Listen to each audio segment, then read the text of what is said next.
Hi, I'm Ellen Gunning, and I'm the Director of the Irish Academy of Public Relations. I'm also a Council member of EDL, the European Association for Distance Learning. The purpose of this series of videos is to meet the members, and today I'm delighted to be meeting Esther Chesterman, the Chief Executive of NEC, the National Extension College in Cambridge, UK. Esther, thanks for joining me. It's a pleasure, Ellen. Lovely to meet you. And to meet you too. Let me take you right back to your primary degree, because Yes. your primary degree was in law. But you seem to have worked all your life in education. Now, I know you love the law, and we'll come back to it again later. But did you ever work in the law, or did you go straight into No, education? no, that's a really good question. I suppose in some respects, going back to my upbringing, which was very working class, my parents didn't go to university. Very encouraging of the five of us, though, to move forward with our education. But I was the first to go to university, and our A-level results were actually lost on the train on the day that we were due Wow. to get them.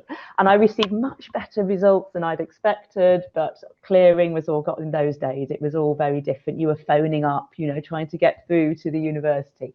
And it was Anyway, a really big deal, your oh, A-level results, absolutely, much more than it is absolutely. now. Yes, walking into the head teacher's office to receive your slip of paper, absolutely.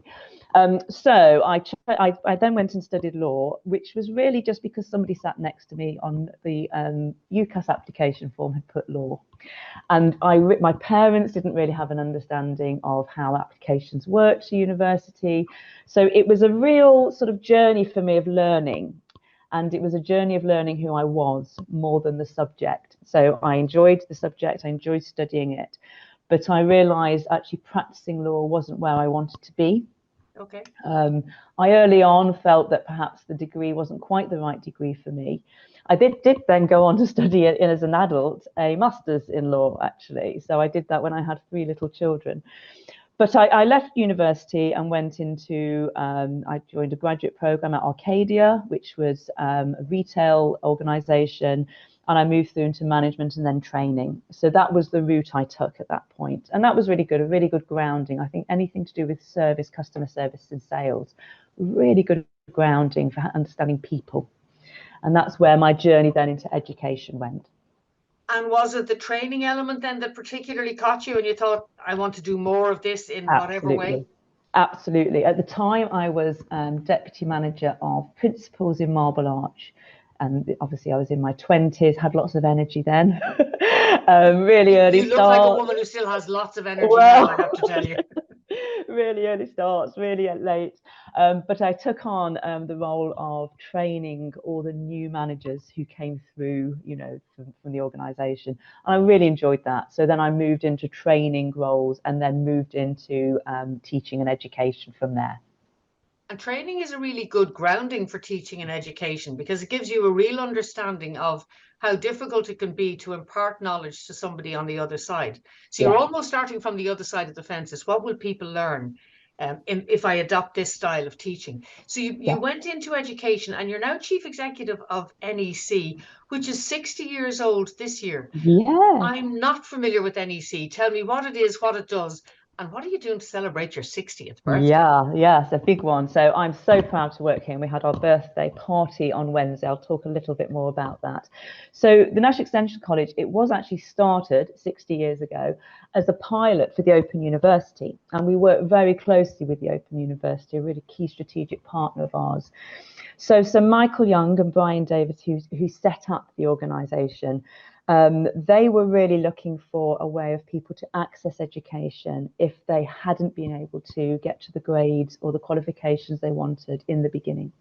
So Which it was, makes sense actually for an alliance with the Open University. Yeah, yes, absolutely. So that whole aspect, Ellen, of same open ethos. access, yes, very much. So we share that mission, and we're very mission driven, and we are not for profit, we are a charity. So through the years, obviously, it was a correspondence college at the earliest part of its sort of birth, and then it moved forward into online learning. So we are online distance learning now. Our student cohort has also changed over the years. It's now a sort of about 65% are under 24. So we're finding a lot of younger people who perhaps are looking for a GCSE or A level. That's our prime subjects. Perhaps they didn't manage to get the grades they wanted in the first point, or they're looking for a change, either change of degree, change of career, suddenly looking to go into an apprenticeship and need a GCSE, maths and English. So we are open access. We always say 13 up to whatever age, and we still are very, very proudly lifelong learning. So we still have a huge group of students each year who are looking to study from a lifelong learning perspective, and that real soul of what lifelong learning is. And do you still have that close association with Open University? Are you a feeder college for them? Yes, absolutely, absolutely. So in a sort of practical way, students can get a discount between us and them, which is really nice. We meet very regularly. We're part of their social partnership network. So we have a lot of conversations and meetings with them, and ensuring that we do stay aligned and stay across policy, government policy, any sort of joint lobbying we want to do around changes in regulation or legal changes. Because our students, they're marginalised already. So we want to, as much as possible, remove all those barriers. Things like sitting the final exam, making sure they have access to that. If they have any access arrangements or disabilities, how do they manage that as a private candidate? So we work with all our partners to enable that as smooth a possible journey to the final examination and grade for the student. And give me an idea about the numbers. What number of students do you deal with each year? How many have you got on staff? Yeah, it's usually 2,000 to 3,000 students enroll a year. So reasonably small college, but what that means is we can be very close to each of those students as a distance, but close. We have a tutor faculty, and that's just under 100 who look after our students with its tutor support. So the students, so they're not meeting this tutor, they have messaging with them through our platform, and the tutor's there as a guide. They're marking the students' work and really moving them forward to that final assessment. And are you doing distance or do you do blended? Is it strictly at a distance for the student? Good question. So traditionally we were always distance, but we do have some of our courses which are slightly more structured. So they have a framework around them. You join a cohort, and we do have some live delivery within those as well. So students can choose. Some students want completely asynchronous because they have so many commitments in their life that they don't want to be able to, they can't attend a 10 o'clock lesson, and they just want to be able to study in their own time when the children are bed or when their daytime commitments are finished. But other people, yes, they do find the time to then join the set lessons. And tell me about your 60th celebration now. You said you celebrated on Wednesday. What happened? Yeah, well, we're celebrating all through the year, actually. So we've got a bursary, which we're just about to announce the winner of our 60th bursary. So this is a student who really, we feel, embodies who we are as an organisation. We're planting a tree locally, hopefully an oak tree. We've got to find out, because that's our emblem, from an acorn to an oak. Okay, then it should be an oak tree. Exactly, we hope so. And then we've got a partner charity, Centre 33, which is a local charity in Cambridge we're supporting for the year, and they help young people move forward with their lives when they've had some sort of trauma. And apart from that, we had a large celebration at a local venue on Wednesday, where we were delighted to invite some of our old trustees, some of our staff who were with the organisation from the 70s, who are local as well, and our ex-CEO, Dr. Ros Morpeth, who you may know, who gave a lovely speech around the history of NEC and who we are and the strengths and values that we're moving into the next iteration of the organisation as well. That's a lovely link with the people who joined when you were absolutely brand spanking new and didn't know what you would develop into. To come back and say, wow, this is where we've come to 60 years on. You said that you work with a lot of mostly marginalized students, so the students who wouldn't have opportunities in other ways. I'm taking a little leap to the left here now, but is that what got you involved in the Global Girl Project? I was fascinated by this. I hadn't come across it before, and I love that the mission was something like changing the world one girl at a time. So thank you for mentioning them. So Global Girl Project, yes, a real passion of mine. I was lucky to join 2.5 years ago. So it's a very grassroots charity, and we work across really tough areas. So Jordan, South Africa, Colombia, I could name about 9 countries we're in at the moment. Haiti was one of the places that we started. And we work with girls, young girls and young women. And the ethos of Global Girl Project is to help those girls find their voice. So it's really working with girls in their local language. So that's quite unique. A lot of charities go in and then it's about upskilling from an English language perspective and then working with the girls. We choose partners, local partners, who then deliver a program of education, because I'm still an educator at heart, which is about leadership skills.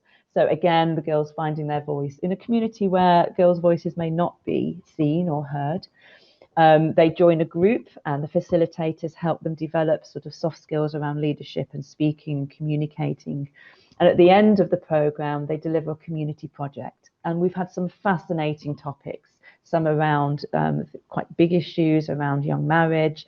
Others could be a climate project that they're looking to sort of educate their local community on. And then we try to move forward with the girls and young women to keep them connected to ourselves and each other. So we have a Global Girls Connected alumni where we keep their journey with us and we try to support their journey. We fund education for them post their course with us, or we help them find work, and we travel with them a little bit through their journey as young women. And what do they, impossible question, but what do they typically do? Because I'm conscious the countries that you're working with, very often women don't have the same opportunities in school, but that could be because of the fact that it's unsafe to travel by foot across long distances. They generally leave school earlier, so they have fewer opportunities. But all of the research, as far as I know, shows that women, if you invest in women in the community, with the greatest respect to men, you get much more bang for your buck. They invest much more in other women, so they expand the community, whereas men aren't inclined to. So what are your kind of graduates typically? What do they go on to do? Yeah, and I love that aspect, Helen, that you put around that community that they build. And that's one of the strengths of the project, we feel, because not only are they developing a community of girls themselves, and they draw strength from that, but the partners and the girls, we work with the community very closely. So what often happens is the families of the girls and the elders and the community see the value, as you say, see the value and start to understand the value of women who are empowered. And therefore, they will then move forward, whether it's a small entrepreneurial project, because education, as you say, it can be quite challenging to carry on with some of the girls. So it's around them actually leading something within their community. So those small steps can obviously, as you understand with education, can be huge, because other girls coming behind, they see this, they see the development of the girls. They see that, yes, you could start a small business in a local community. You could travel and carry out education somewhere else. So it just opens those horizons for the girls themselves and those coming behind. Super initiative. How long is it running? Oh, that's a very good question. I think it's about 8 years, but very small at the beginning. And we're now at a really lovely pivotal stage where we've got employees now, which for small charity is challenging. Lovely group of board members and trustees, and the founder, Julia Lynch, is amazing.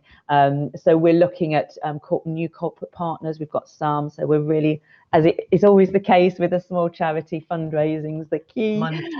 So it's looking at how we can sort of put forward this story more strongly and make sure that the girls have the opportunities that we want to fund. And how did you choose the countries? How did the charity choose the countries that you're in? Yeah, so we always look for, Julia would speak very well on this, it's around being in the global south. They have to be in the global south. There has to be some aspect where girls' opportunities and other charities perhaps aren't working in the same way. Okay. So you've identified a gap. Yeah, absolutely. So we're filling a gap there. And then sometimes it's also borne out by what local partners we can find as well. So we have quite sort of due diligence and strict element around our local partners, and they need to work with us. It has to be, as we've said, with the National Extension College and the Open University, has to be a shared ethos around how we work and operate, and that's a good starting point. Sounds like a great board to be on, I have to tell you. Yes. Now, you mentioned due diligence, which kind of brings me back to education, which is what we're supposed to be talking about. You went on to do a master's in law, and your master's in law wasn't due diligence, but it was company foundational law, and it was very much around corporate governance, Yeah, which is a yeah. pet of mine, right? Okay. I know that Don't you've test me on used. it. Oh, it's actually, I think it's one of those areas, if you look at the focus at the moment on ESG, environmental, social, and governance, everybody seems to get the E and the S. The governance is the piece that people don't seem to concentrate on as much, maybe because it's not as consumer driven. Now, I know you've done a lot in terms of governance within the NEC, but I wanted you to look a bit wider for me and tell me, what do you think is the state of governance generally in online education or distance education? Gosh, that's a fascinating question. One that probably I'd struggle to answer. I can answer from a perspective of what I feel governance is looking like at the moment from a board perspective. I'm on a few boards, luckily. I think the area of, when I was studying, directors' duties was the big, that was the new law had come out, and it was around what that looked like. Then it moved to risk, and risk management had to be really at the heart of what a board was doing and looking at. And as you say, now it's just moving on to about sustainability practices, which is really, that movement is really good.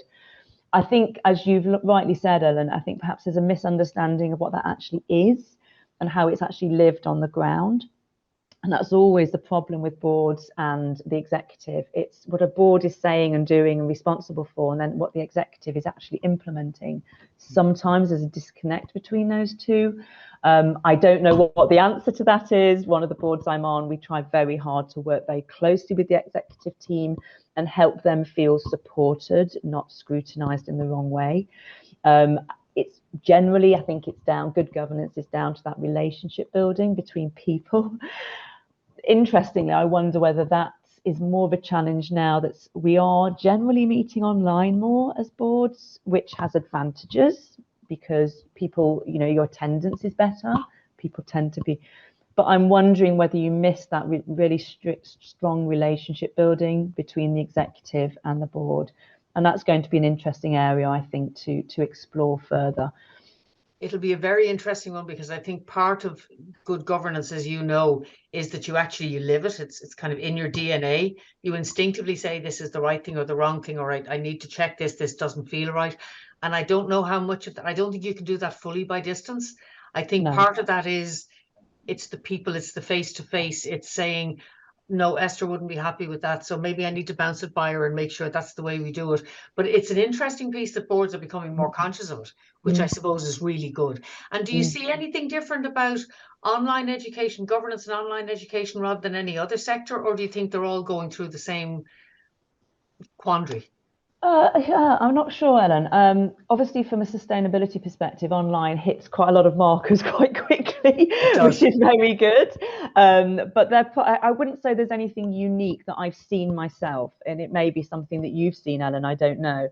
But there's nothing unique I've seen about the governance aspect of online or distance learning. Potentially, perhaps because online is perceived as being more sustainable, more environmentally friendly, less risk apart from the IT aspect. Perhaps there's some complacency coming in. That's just a thought. I don't know. I haven't seen it. And perhaps, therefore, the sector may need to think, well, can we do more? Is there something more innovative we can do and move forward just by being online and ticking all those sort of sustainability boxes? Perhaps there's a little bit more we can do to make sure that we are fully thinking of that. I think you've actually hit on the reason why the most recent EDL summit was on sustainability, because there is exactly that feeling that it's online, it must be sustainable, and people don't actually drill down into it and see how sustainable actually is it. Let me keep you on kind of topics broadly related to education, online education in particular, chat GPT, that everyone adores or hates. So I've been looking at coverage that says some companies, I looked at one where a wonderful school in New York absolutely bans the use of ChatGPT completely. And the article said, and the students are likely to go home and ask ChatGPT, how do they get around the ChatGPT regulations, which struck me as being very clever. But Harvard have recently said they will applaud the use of ChatGPT in finding your sources. So not in writing the research for you, but in helping you to distill the sources that are most relevant. What's your take on ChatGPT and online education? How's it going to affect the industry generally? I feel sometimes a bit exhausted by it, Ellen. I just like something new. You know, I like a challenge, but this one, I think, okay, right, get our heads around it. We're very lucky on our board that we have head of research from Cambridge Assessment, Sanjay Mistry, and he delivered a lovely speech at our birthday party on Wednesday, just giving a sort of overview of perhaps their perspective of how Cambridge Assessment is looking at it. Excellent. We're regulated by JCQ, so we're following their guidance at the moment. That's as far as we've gone in that perspective. And their online learning team are also developing an AI module for our students. So we're wanting to be on the front foot. We're wanting our students to understand what it is, because our students age from here to here. So some of them may be living it and feeling it, so others maybe I haven't got a clue. And we feel it's our duty to really inform our students of what it is, how to use it effectively for their studies, because then it creates that equality. Because some students may be really sort of across how to use it to inform their judgments and some of the things that they're writing. Others may not. So we want to ensure there's equality of understanding across our student body. The next element is to have an internal AI strategy. So we're working on that at the moment. We're testing a little bit of course design using AI as well, but looking at how the quality assurance of that works and what layer do we need to put on. So we're looking at it from lots of different angles, Ellen, as I'm sure other members of EADL are. And we'll, I think within the next year, though it will have changed, but in the next year, we'll have some form of framework around AI from our perspective, what we do internally with AI and how we want our students to work with it. So that's the outcome we're looking to achieve. It's interesting that that's where you started from. On the Irish Academy of Public Relations, we started by including ChatGPT in the courses that we teach. So it's like, how do you actually use ChatGPT? And our focus was on the ethical use. Yes. So if you're going to produce something, you have a duty to say to somebody, this isn't my work. Yes. This is ChatGPT, or this is seriously enhanced by ChatGPT or whatever. So I think it's going to be one that we'll all be living with for another year or two. It is. But it's a game changer. If you think of it as a game changer for online education, what do you think? Online education, you said when you started, it was all those, almost write me in pen your answer, put it into a post box. It seems Neanderthal at this stage. It wasn't that long ago. Now everything is online or blended. What do you think is the future of studying? If with ChatGPT, with all this micro learning, where do you think it's going? Yeah, so we're sort of having conversations around this at the moment. There's always opportunities and threats with anything like this, and it is obviously revolutionary what's happening at the moment, and we're watching it, we're witnessing it. The aspect of threats, I think, from our perspective, if a student feels they can ask ChatGPT or some sort of other AI aspect to create an A-level course for them, there you go. That may be there.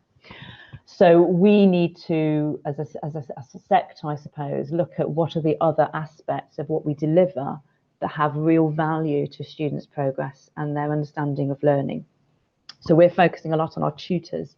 And it was lovely. A-level results were on Thursday, and all the messages from our students, it wasn't the course material, that it's my tutor was really important. The feedback I got from my tutor, it is. So we need to make sure as a sector we're putting that forward, that online distance learning, fantastic, we all really get behind that, but there's people behind all the online distance learning, and they're the ones that will make a difference. They're not a bot, they're not some sort of augmented reality. They are a real person who understands how the skills and knowledge to be able to embark their own skills and knowledge to you, but also to enable the feedback to move you forward, to make sure that's personalized. We are looking at adaptive learning and personalised learning that can have automation, and that's really valuable as well. So a student can start to feel they've got a personal journey through the material. If you look at Duolingo, they do that really well. You're here, okay, you've answered that correctly, now you go here. So again, I think it's something that we as a sector need to look at. Think about, okay, online distance, how can we make that adaptive and personalised? My concern with AI is that exam boards, summative assessment, they will become twitchy about private candidates, distance learning candidates, how we authenticating their work.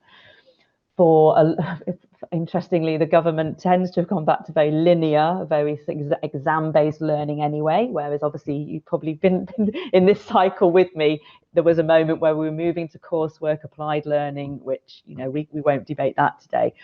So I've got a concern that for private candidates who are already facing some forms of barrier to the assessment, this may become more challenging for them, because it will become much more exam based, because at the moment that seems to be the only way the exam boards feel they can take away the threat of AI and the threat of authentication.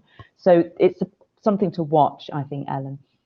It's a reversal of everything, of the way that we've been going for a long time. Absolutely. And I'll just leave you with the thought that if I was in the NEC, I think you're right that you're focusing on the human to human. It's the tutor input. And I think if you did a continuous assessment rather than exam, your tutor will know the level that your student is at. So a tutor will very easily recognize a piece of work that hasn't come from the student who says it's their own work. Whereas sitting an exam, I'm still not sure that there isn't a way of cheating sitting an exam. No, I'm sure if you want to, you'll find a way around it. Esther Chesterman, I could talk to you for 100 years. Thank you so much for that chat today. I really enjoyed it. Continued success for the next 60 years and beyond with the NEC in Cambridge. And I look forward to meeting in person at the next EADL event. And myself, Ellen, and thank you. Some really, really insightful questions, and I enjoyed chatting with you about it. Thank you. Thanks a million. That's all from me for now. Until the next Meet the Members, take care.